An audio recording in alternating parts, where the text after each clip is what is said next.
Bonsoir à tous, bienvenue à ce flash d'information. Nous commençons par le palais présidentiel où s'est tenu ce mercredi un conseil des ministres présidé par le chef de l'État Alassane Ouattara.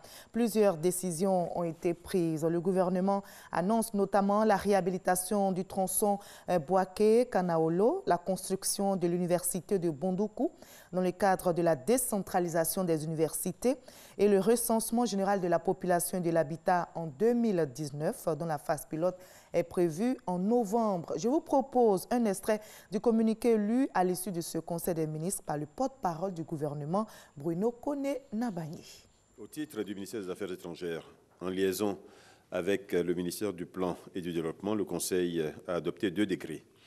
Le premier porte ratification d'un accord de prêt d'un montant de 5 milliards 037 millions de francs CFA, conclu le 5 avril 2018 entre la Banque islamique de développement, la BID, et la République de Côte d'Ivoire, en vue du financement du projet d'appui au développement de l'université de Bondoukou.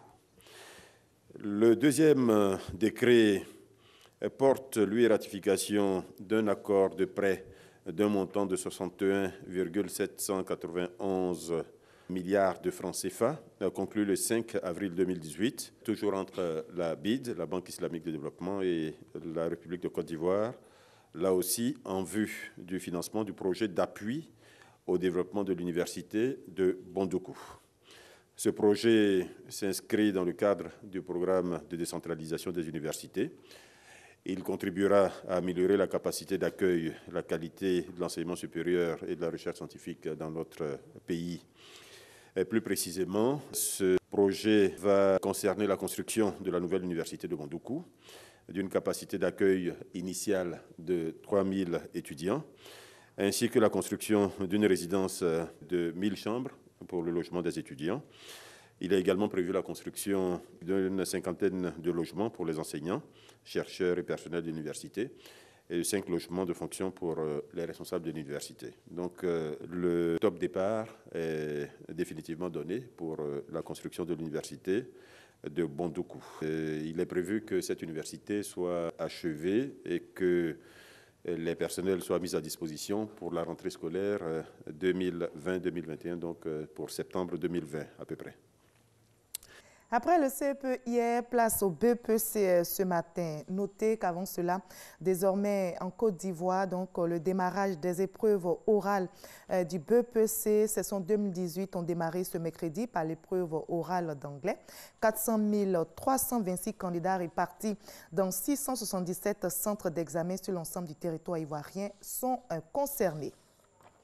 Désormais, en Côte d'Ivoire, notez que le locataire doit payer 2 mois de caution et 2 mois d'avance pour les loyers d'habitation. Le projet de loi a été adopté le mardi 29 mai dernier par les députés de la Commission des affaires sociales et culturelles. Cette loi, qui devrait être adoptée en plénière les semaines à venir, est saluée par les populations. La 4e édition du Forum des jeunes entrepreneurs et chefs d'entreprise de l'Afrique a démarré donc ce mercredi. Plus de 200 entrepreneurs issus de 18 pays africains sont attendus à ces assises initiées par le réseau des jeunes entrepreneurs pour l'émergence de l'Afrique qui dureront 3 jours. À l'étranger, en Tunisie, le ministre de l'Intérieur a été limogé et sera remplacé par le ministre de la Justice. Cette décision intervient en pleine controverse après la mort dans la nuit de samedi à dimanche de plusieurs dizaines de migrants, en majorité des Tunisiens, dans le naufrage d'une embarcation. Notez que le test officiel ne fournit aucune décision sur le motif de ce limogeage.